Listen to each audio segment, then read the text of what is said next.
Bismillahirrahmanirrahim. Today we talk about the plant cleaning. इस topic में हम पढ़ेंगे कि प्लांट क्लीनिंग क्या होती है, कौन कौन सी मेजर टाइप्स ऑफ सॉइल्स हैं जो प्रोड्यूस होती हैं during the processing of the food, और इसके अलावा क्लीनिंग और क्लिनजिंग में क्या डिफरेंस है, और इसके अलावा डिफरेंट टाइप्स के जो डिटर्जेंट्स यूज होते हैं उनकी नेचर क्या है और वो किस तरह की सॉइल्स को अडेयर करते हैं या रिमूव करते हैं. So, first of all, in Pakistan, the food processing industry or agriculture-based industries like fat and oil industry, milk industry, meat and poultry industry, and other such fruits and vegetable industries. तो ये different types की जो processing वगैरह की जाती है, तो इसमें डिफरेंट टाइप्स के जो मिनरल डिपॉजिट्स हैं, ऑर्गेनिक डिपॉजिट्स हैं या माइक्रो ऑर्गेनिज्म हैं जो कि क्रॉस कंटेमिनेशन करते हैं या जो फूड है उन्हें अल्टीमेटली कंटेमिनेट करते हैं for the consumer. Three major types of soils are deposited generally encountered in the food processing industries. तो ये सॉइल्स का मतलब है डिपॉजिट, यानी जो मटेरियल वगैरह स्पिल आउट हो गया या अदर तरीके से अकोमुलेट हो गया वो डिफरेंट फूड सर्विसेज पे या इक्विपमेंट की सर्विसेज पे, तो उन्हें हमने रिमूव करना है. नंबर 1 है मिनरल डिपॉजिट, नंबर 2 है ऑर्गेनिक डिपॉजिट, और नंबर 3 है micro organism. Mineral deposits arise from food processing spills and formed by deposition of insoluble hardness ions on equipment such as in boilers and water softening conditioning plants. जो mineral deposits हैं ये तो spills की वजह से या जो insoluble ions होते हैं, जो पानी होता है वो, यानी एक होता है सॉफ्ट वाटर, एक होता है हार्ड वाटर. जो हार्ड वाटर होता है तो उसमें डिफरेंट टाइप्स के हार्डनेस आयंस मौजूद होते हैं जो कि जो वाटर की क्वालिटी है उसे खराब करते हैं. तो जो वाटर सॉफ्टनिंग या वाटर कंडीशनिंग प्लांट्स होते हैं, they are specific ion exchanger that remove ions which are positively charge. For example calcium, magnesium. जो ये कैल्शियम और मैग्नीशियम है ये हार्डनेस मिनरल्स होते हैं. These may also be found by reactions between water hardness ions and ingredients in the processing operations. और इसके अलावा जो एक तो ये मसलन स्पिल्स की वजह से या जो डिफरेंट इंसॉल्युबल हार्ड आयन की वजह से जो डिपॉजिट्स होते हैं, इसके अलावा जो रिएक्शंस होते हैं between the processing ingredients and hard ions, तो ये भी मिनरल डिपॉजिट क्रिएट करते हैं. Mineral deposits from thick scales that are hard to remove with the time. These scales grow and if not removed, they are capable of enhancing microbial buildup. जो ये mineral deposits होते हैं तो ये scales की form में इकट्ठे surface पे अकोमुलेट होते हैं. अगर इन्हें रिमूव ना किया जाए तो वक्त गुजरने के साथ साथ ये मजीद हार्ड हो जाते हैं और फेवरेबल कंडीशन प्रोवाइड करते हैं जो माइक्रो ऑर्गेनिज्म है उनको.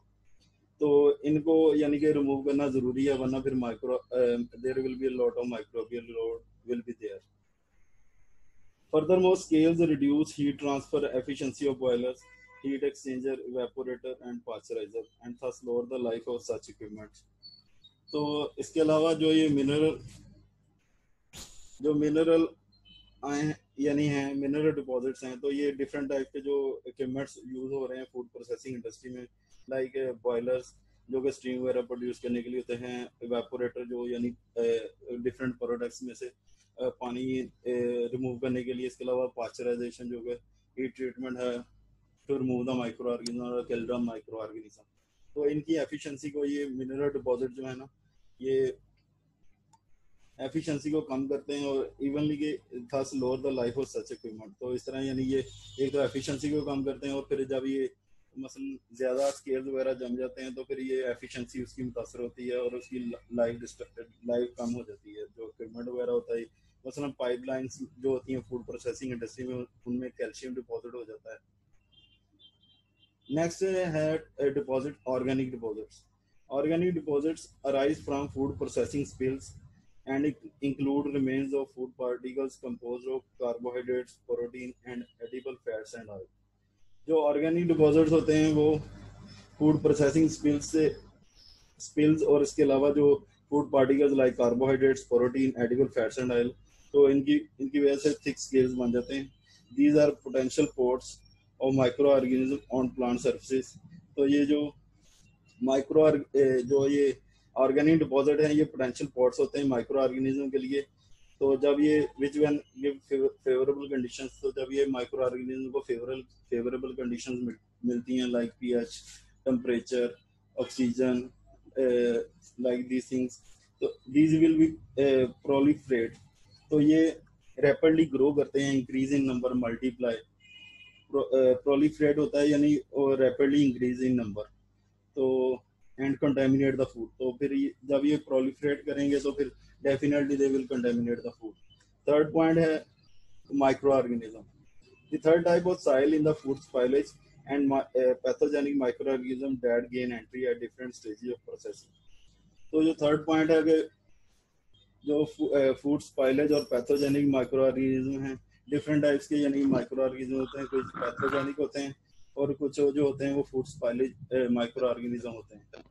तो ये फूड स्पॉइलेज ऑर्गेनिज्म या पैथोजेनिक ऑर्गेनिज्म है, तो ये इनकी जो फूड में एंटर होने के लिए डिफरेंट यानी स्टेजेस पे दाखिल हो सकते हैं। फॉर एग्जांपल अगर रॉ मटेरियल कंटेमिनेटेड है यानी उसमें बैक्टीरिया मौजूद है तो वहाँ से एंटर हो सकते हैं। अगर सेमी फिनिश प्रोडक्ट है तो उसमें भी ये एंट्री हो सकती है। इसके अलावा जो प्रोसेस फूड है यानी इसके अलावा जो पैक फूड है इवनली कि उसमें भी ये एंटर हो सकते हैं। मसलन जब हम कैनिंग वगैरह करते हैं तो उसमें क्लॉस्ट्रिडियम बोटुलिनम जो होता है वो कैन अगर खराब हो जाए तो उसमें ये this type of bacteria will be produce. These intrude the food processing lines through the raw material, water, equipment and air. तो ये जो फूड प्रोसेसिंग लाइन है इन्हें खराब करते हैं कैसे? रॉ मटेरियल से, पानी से, इक्विपमेंट से, एयर से। यानी एयर से भी आ सकते हैं माइक्रो ऑर्गेनिज्म, रॉ मटेरियल से भी आ सकते हैं। पानी अगर कंटेमिनेटेड है तो यानी पोर्टेबल वाटर नहीं है, और इक्विपमेंट अगर गंदा है यानी उसकी सर्विसेज वगैरह प्रॉपर्ली सैनिटाइज नहीं हुई या प्रॉपर्ली उनकी क्लीनिंग वगैरह नहीं की हुई, तो फिर ये माइक्रो ऑर्गेनिज्म वहाँ से भी एंटर हो सकते हैं in the production line. In addition, the food handler is a prominent source of contamination of foods.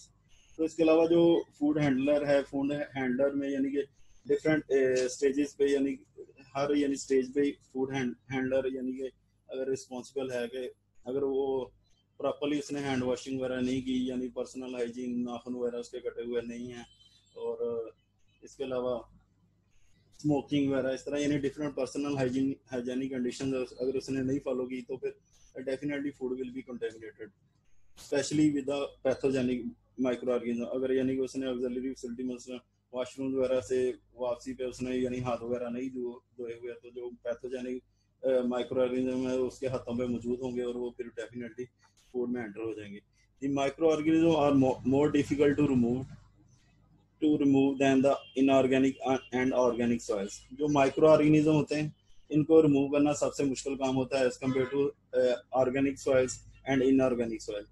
Safety of the consumer depends directly upon the presence और absence of certain microorganism in the process food. जो consumer की safety है वो ultimately depend करती है microorganism की presence पे या एब्सेंस पे। अगर माइक्रोऑर्गेनिज्म प्रेजेंट होंगे तो definitely it will danger for the consumer, अगर प्रेजेंट नहीं होंगे तो it will be food will be good for the consumer. All three types of soils can adversely affect the quality of end product. जो ये तीनों किस्म की soils हैं ये adversely affect करते हैं quality of the end products. Cleaning is completely, it is therefore essential to remove these soils by good cleaning operation. तो फिर ये यानी जो तीन किस्म की soils जो हमने पढ़ी हैं अभी, तो इनके लिए फिर good cleaning operation जरूरी है ताकि इन्हें हम remove कर सकें। If safe products are to be produced under hygienic conditions, तो अगर हमने यानी कि सेफ प्रोडक्ट जो कि अंडर हाइजीनिक कंडीशन अगर हमने प्रोड्यूस करनी है तो फिर इस तरह की जो डिफरेंट टाइप की जो सॉइल्स हैं उनकी क्लीनिंग मस्ट है। Cleaning is complete removal of food soils using appropriate detergents, chemicals under recommended conditions. तो क्लीनिंग ये जो है वो it is a complete process of removal of micro Happy birthday! Complete removal of the microorganism. Happy birthday! Happy birthday! Complete removal of the microorganism in for this job the तो cleaning is the complete removal of food soil using appropriate detergent chemicals. तो जो cleaning है इसमें यानी कि हम different types की जो फूड सॉइल्स हम रिमूव करते हैं under specific conditions. For this job the personal involved must have working knowledge of the nature of different food soils and chemistry of the removal. तो जो इस काम के लिए जो पर्सनल हायर किया होता है क्लीनिंग के पर्पस के लिए, तो उसका सबसे पहले यानी कि फूड सॉइल्स यानी डिफरेंट टाइप की जो फूड सॉइल्स हैं उन्हें उनकी केमिस्ट्री उनकी नेचर के बारे में पता होना जरूरी है. इसके अलावा जो उसकी केमिस्ट्री ऑफ रिमूवल है यानी उसे रिमूव कैसे किया जा सकता है उसे उसका भी उसे पता होना जरूरी है. Standard methods for removing different soils from food plant equipment involve. Number 1, cleaning. Cleaning is using water and detergent solution suited to soil and material of construction of equipment. जो क्लीनिंग है वो पानी और जो डिटर्जेंट सोल्यूशन हम use कर रहे हैं वो किस तरह की सॉइल के लिए यूज किया जा सकता है और किस तरह के यानी कंस्ट्रक्शन ऑफ मटेरियल इक्विपमेंट यानी किस तरह के जो मटेरियल के इक्विपमेंट्स वगैरह के लिए यानी कोरोजन वगैरह ना हो सके वहाँ, तो यानी तो ये उस पर डिपेंड करता है. नंबर 2 है sanitising. Sanitising is using heat in the form of steam or hot water or chemical bactericide. जो सैनिटाइजिंग है यानी फर्स्ट मसलन अगर क्लीनिंग अच्छी तरीके से हुई होगी तो फिर हम सैनिटाइजेशन विल बी गुड. अगर मसलन हमने पढ़ा था कि अगर सैनिटाइजिंग इफेक्टिव नहीं होगी अगर उस मसलन organic matter will be there यानी वो एफिशिएंसी उसकी डिक्रीज कर देते हैं. Cleaning of food plant equipment is the patient in which inorganic and organic soil deposited during processing are removed using appropriate detergent chemicals under recommended condition by any suitable means. तो ये जो cleaning है इसमें हम different types के जो detergents हैं वो यूज करते हैं जो वे सूटेबल हैं for different types of soils के और for construction material of equipment के. 2 terms are use, cleaning and cleansing. Cleaning होता है जो making refers to making the target surface free from dirt or unwanted matter. Dirt होती है mud या dust को कहते हैं. तो ये जो हमारी टारगेट सरफेस है उसे यानी डर्ट फ्री करने को हम कहते हैं cleaning. While the cleansing is generally used to remove micro organism. जबकि जो क्लींजिंग है उसे वो जनरली होती है कि जो माइक्रो ऑर्गेनिज्म उसे हम रिमूव कर रहे हैं.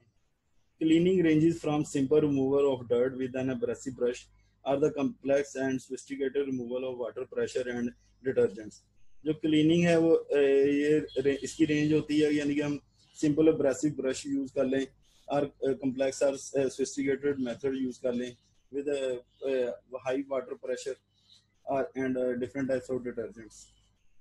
क्लीनिंग में be done by physical methods that include dry cleaning and wet cleaning. Cleaning जो होती है वो 2 तरह की होती है. नंबर 1 ड्राई क्लीनिंग और number 2 wet cleaning. Dry cleaning of equipment can only be practiced when the soil can be removed by brushing, scraping or scrubbing. तो ड्राई क्लीनिंग ऑफ इक्विपमेंट में यानी हम डिफरेंट टाइप्स के जो methods हैं वो follow करते हैं. लाइक ब्रशिंग यानी ब्रश के साथ उसे फिजिकली रिमूव करना, स्क्रैपिंग उसे खुरचना या स्क्रबिंग रब हार्डली. तो ये डिफरेंट मेथड है. Sometimes the soils are often dried and can be easily removed by such techniques. कुछ केसेस में ऐसा होता है कि जो सॉइल्स होती हैं वो ड्राई होती हैं और इस तरह के मेथड से वो हम ये सॉइल वगैरह को डेफिनेटली रिमूव कर लेते हैं. However, all soil deposits such as fats, food residues sticking intimately to the equipment are quite difficult to remove by such physical methods like brushing or scrubbing. और कुछ केसेस में ऐसा होता है कि जो सॉइल डिपॉजिट होती है उसमें फैट्स वगैरह की कॉम्बुलेशन होती है यानी स्टिकनेस वगैरह जो सॉइल में वो क्रिएट हो जाती है जो इक्विपमेंट के साथ बुरी तरह चिपक जाती है. और फिर ये फिजिकल मेथड जो होते हैं मसलन स्क्रबिंग या ब्रशिंग वगैरह तो इसके साथ हम ये सॉइल को अच्छी तरीके से रिमूव नहीं कर सकते. In such cases wet cleaning which employs water is use. तो इस तरह के जो यानी फिजिकल मेथड से यानी हम ड्राई क्लीनिंग से जो सॉइल वगैरह को रिमूव नहीं कर सकते तो फिर हम वेट क्लीनिंग यूज करते हैं. वेट क्लीनिंग क्या होती है? Wet cleaning water by itself is an inefficient cleaner because it is not very good at making things wet. जो वाटर होता है वो इनएफिशिएंट क्लीनर है. वो क्यों इनएफिशिएंट क्लीनर है? क्योंकि जो सरफेस टेंशन है वो एग्जिस्ट करती है. Water tension exist on water surfaces and this prevents water from coming to intimate contact with either the surface of material or the dirt to be removed. जो tension जो water की surface पे exist करती है तो वो पानी को फैलने नहीं देती, इंटीमेट कांटेक्ट नहीं करने देती with dirt or other set type of soils present on the surface or equipment. तो surface tension क्या होती है? Surface tension is the tendency of the liquid surfaces to shrink into minimum surface area. So this difficulty is overcome by the use of cleaning agents or detergents. तो इस तरह की जो difficulty है उसे हम कैसे रिमूव किया जा सकता है? तो डिफरेंट टाइप्स के डिटर्जेंट्स हैं जो यानी यूज होते हैं इन फूड प्रोसेसिंग इंडस्ट्री में. First of all, what is detergent? A detergent alters the condition of water surface, reduce the tension and allows the water to spread and wet into the soil. जो detergent होता है वो water की surface को reduce करता है, कम करता है and allows the water to spread, और अलाउ करता है कि पानी को फैल जाए और इंटीमेट कांटेक्ट करे with the soil surfaces. So apart from reducing surface tension, detergents perform two other functions in the cleaning. तो इसके अलावा जो डिटर्जेंट एक तो सरफेस टेंशन काम करते हैं, इसके अलावा वो दो तरह के फंक्शन परफॉर्म करते हैं. नंबर 1 डिसलॉज द डर्ट्स और soils, number 2 disperse soil particles. तो डिटर्जेंट जो हैं वो दो तरह के, डिसलॉज करना होता है, खत्म करना होता है, डिस्पर्स मैंने यानी उसे बिखेर देना यानी उसे दोबारा अकोमोडेट नहीं होने देना. डिसलॉज डर्ट्स और soils. Detergents emulsify the fatty oily dirt, dissolve inorganic soils, peptides, proteins, and dissolve carbohydrates. This help to dislodge the dirt. तो डिटर्जेंट जो होते हैं वो मल्सिफिकेशन क्रिएट कर देते हैं फैटी डर्ट्स वगैरह पे, डिसॉल्व इन ऑर्गेनिक सॉइल्स पे, पेप्टाइड्स, प्रोटीन्स पे, यानी डिफरेंट टाइप के जो स्टिकिंग मटेरियल्स होते हैं यानी उन्हें डिसॉल्व कर लेते हैं, मल्शन क्रिएट कर लेते हैं. This help to dislodge the dirt. तो इस तरीके से हम जो डर्ट है उसे हम डिसलॉज कर सकते हैं, खत्म कर सकते हैं. नंबर 2 आ जाता है disperse soil particles. The dislodged dirt particle must be removed from the vicinity of the equipment. तो जो डिसलॉज पार्टिकल्स होते हैं इन्हें यानी इक्विपमेंट पे तो नहीं ना पड़े रहने देना. इसे यानी कोशिश यही होती है कि इन्हें हम इफेक्टिवली रिमूव कर सकें, तो इसे कहते हैं dispersing. These get coated with the detergent, hence remain dispersed and don't get reattached to the equipment. तो जो ये डिटर्जेंट है ये जो सॉइल पार्टिकल्स हैं इनकी कोटिंग कर देते हैं, और जब कोटिंग हो जाती है तो फिर वो जो सॉइल वगैरह हैं उन्हें जो डिस्पर्स हुई होती हैं तो उन्हें फिर वो अकोमुलेट होने से रोकता है. At the same time the detergent molecules align themselves on the surface of the equipment. तो इसी दौरान वो जो डिटर्जेंट है उनके जो मॉलिक्यूल्स हैं वो अलाइन हो जाते हैं सरफेसेस पे.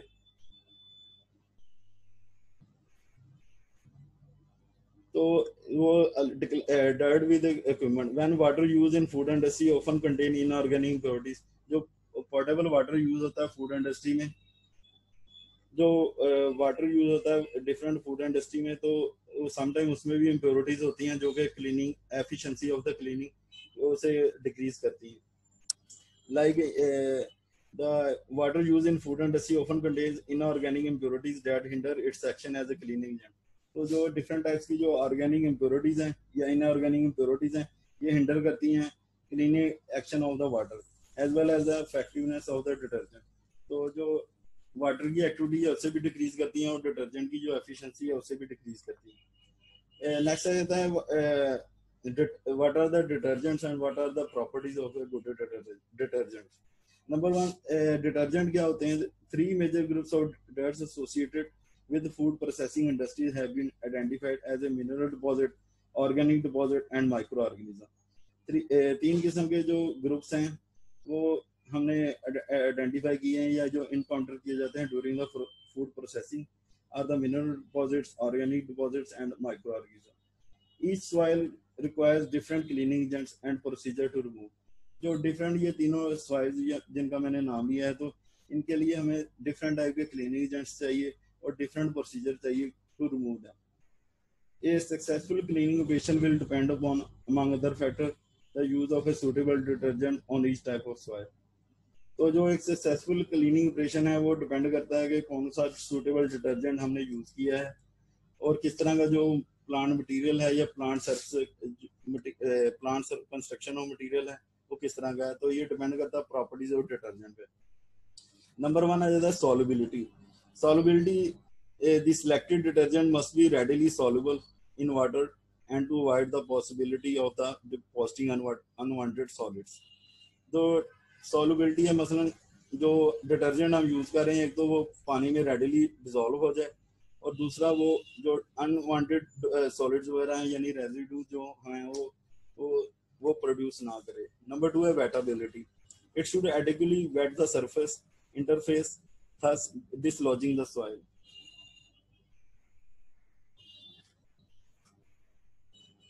तो जो वेटेबिलिटी है, तो इसमें ये है कि जो सरफेस इंटरफेस है, जो इक्विपमेंट वगैरह या सरफेस इक्विपमेंट्स ऑफ सरफेस जो हम साफ वगैरह कर रहे हैं, क्लीनिंग कर रहे हैं, तो ये उसे प्रॉपर्ली वेट करे.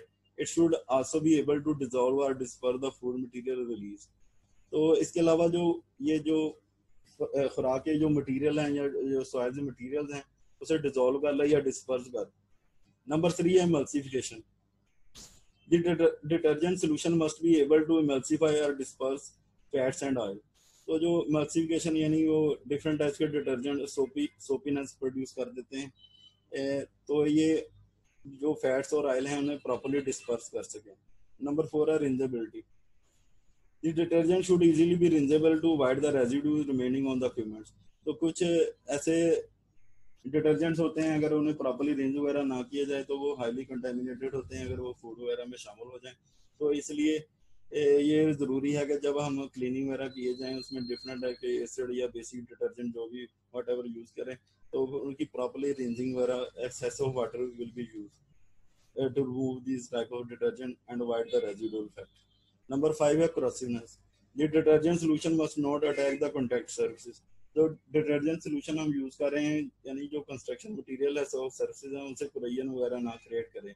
कुरैयन being avoided by correct selection of detergent of for particular material of construction. तो कुरैयन वगैरह जो जंग वगैरह लग जाता है डिफरेंट इक्विपमेंट्स को या डिफरेंट टाइप की सर्विसेज को, मसलन एल्यूमिनियम, टिन, इस तरह की यानी डिफरेंट टाइप्स की जो कंस्ट्रक्शन मटेरियल यूज हो रहे हैं इन डिफरेंट फूड इंडस्ट्री में, तो ये डिपेंड करता है what type of the detergent we will use. With stainless steel the first choice for food plant fabrication, risk of corrosion is slight. However, stainless steel is not universally inert to chemical corrosion, and in any case, alternative and cheaper material of construction may also be used. Next point is what types of detergents. Different, basically 3 types of detergents are used in the food processing industry. So, number 1 है acid detergents, number 2 है alkaline detergents, और number 3 है surfactants. Surfactants are detergent composed of surface activants. तो ये surfactants जो होते हैं ये ऐसे डिटर्जेंट होते हैं जो कि कंपोज होते हैं surface activants के. तो नंबर 1 एसिड डिटर्जेंट्स. जो एसिड डिटर्जेंट होते हैं ये है they have pH value below 3. तो इनकी जो pH वैल्यू है बिलो 3 होती है. The scale build-up of inorganic salts are best removed with these detergents. तो जो इनऑर्गेनिक सॉल्ट्स होते हैं के डिपॉजिट्स या स्केल्स वगैरह होते हैं वो हम एसिड डिटर्जेंट के साथ इफेक्टिवली रिमूव कर सकते हैं. तो इसमें भी एसिड्स की 2 तरह की कैटेगरी आ जाती है. Acids that are acceptable include the mineral acids. जो मिनरल एसिड होते हैं उसमें हाइपोक्लोरिक एसिड आ जाता है, नाइट्रिक एसिड आ जाता है और फास्फोरिक एसिड आ जाता है. ये आ जाते हैं मिनरल एसिड्स में. और जो इनऑर्गेनिक एसिड्स हैं वो उसमें आ जाता है gluconic acid, sulfamic acid, citric acid and tartaric acid. जो ये ऑर्गेनिक एसिड होते हैं ये हल्के होते हैं एज कम्पेयर टू द जो मिनरल एसिड हैं उसमें, क्योंकि ये HCl, HNO3 और फास्फोरिक एसिड जो हैं ये स्ट्रॉन्ग एसिड्स हैं as compare to the organic acids. Citric acid जो यानी ऑरेंज वगैरह से हम एक्सट्रैक्ट करते हैं और टार्टारिक ग्रेप्स वगैरह से. Gluconic acid and sulfamic acids are widely used in descaling heat transfer equipment such as evaporator and pasteurizer. जो ग्लूकोनिक एसिड है और सल्फेमिक एसिड है इसे हम वाइडली यूज करते हैं for descaling of heat transfer equipment like evaporators and pasteurizers since the inorganic acids are highly corrosive to metals. तो जो inorganic acids हैं ये highly corrosive to the metals हैं. So organic acids are best as compared to the mineral acids.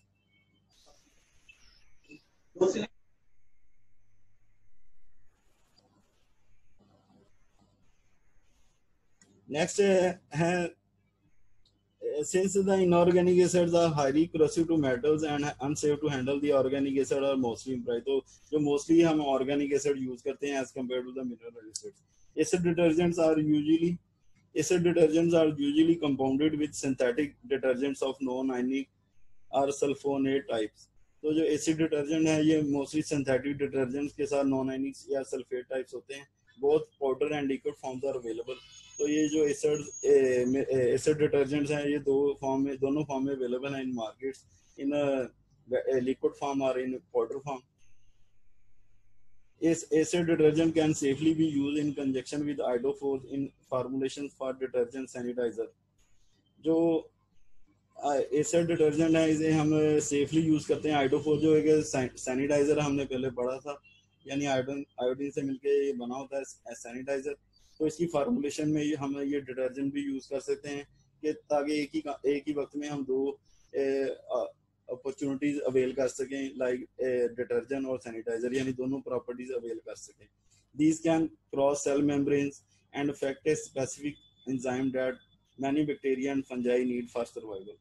तो ये जो formulation जो तैयार हो रही हैं ये क्रॉस कर जाती हैं सेल मेम्ब्रेन्स को, और जो स्पेसिफिक एंजाइम होता है जो डिफरेंट बैक्टीरिया और फंजाई में पाया जाता है, उसकी ये उनकी सर्वाइवल के लिए ज़रूरी होता है, उनको अफेक्ट करती हैं और ultimately kill these micro organisms.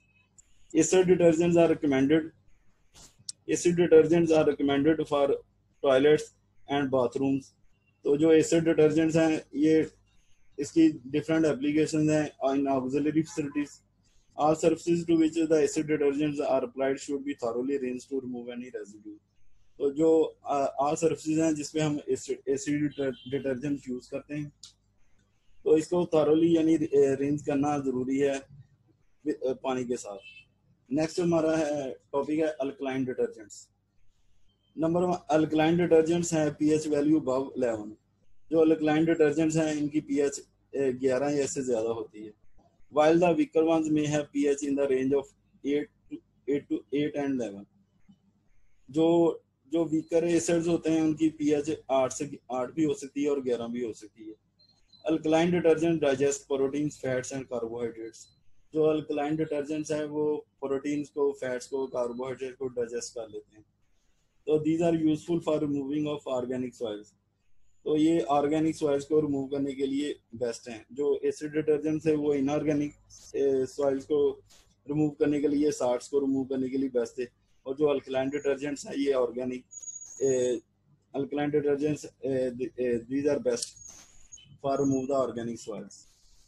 Hence these possesses food emulsifying property. So these are useful for removing organic soils. Some alkaline detergents include. तो alkaline detergents की further classification है. Number 1 है sodium and calcium hydroxide.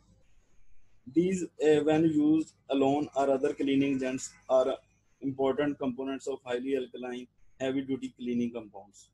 तो अगर ये sodium और calcium hydroxide को अकेला या डिफरेंट डिटर्जेंट्स के कॉम्बिनेशन के साथ हम यूज करें तो ये highly alkaline heavy duty cleaning compounds होते हैं. Their water solution is a powerful detergent with excellent emulsifying and dispersing power. तो इनका जो वाटर सॉल्यूशन होता है ये it is a powerful detergent with excellent emulsifying and dispersing property. तो emulsifying और जो डिस्पर्सिंग प्रॉपर्टीज है वो इनहांस हो जाती है. They also serve as a bactericides as well as detergent. तो इसके साथ साथ ये बैक्टीरियासाइड्स और as well as detergent भी हम यूज करते हैं when machine parts and other equipments are soaked in them. तो अगर डिफरेंट टाइप्स की जो इक्विपमेंट्स वगैरह या मशीन पार्ट्स हैं अगर इन्हें हम इसमें सोक वगैरह करते हैं तो वहाँ से ये उस पर डिटर्जेंट एज ए डिटर्जेंट भी एक्ट करेंगे और as a bactericide. These are therefore indispensable in heavy duty cleaning where high percentage of free caustic solution is required. Caustic soda is widely used in mechanical body washing. जो caustic soda होता है ये bottle washing industry में use होता है. It is corrosive to certain metals. तो ये different types की जो metals हैं उनके लिए corrosiveness है, like galvanized steel यानी जो galvanized होता है coating वगैरह की हो, गल्वानाइज्ड स्टील, टिन और एल्युमिनियम. तो डिफरेंट टाइप्स की जो मेटल्स हैं उनके लिए corrosive क्रिएट करता है. Safety hazard and protection of personnel must be consider. तो इस तरह के जो मटेरियल हैं इनको हम यूज करने के लिए डिफरेंट टाइप के सेफ्टी पैरामीटर्स हैं जिन्हें हम यूज करते हैं। तो ये था आज का हमारा टॉपिक। तो जो नेक्स्ट है वो चला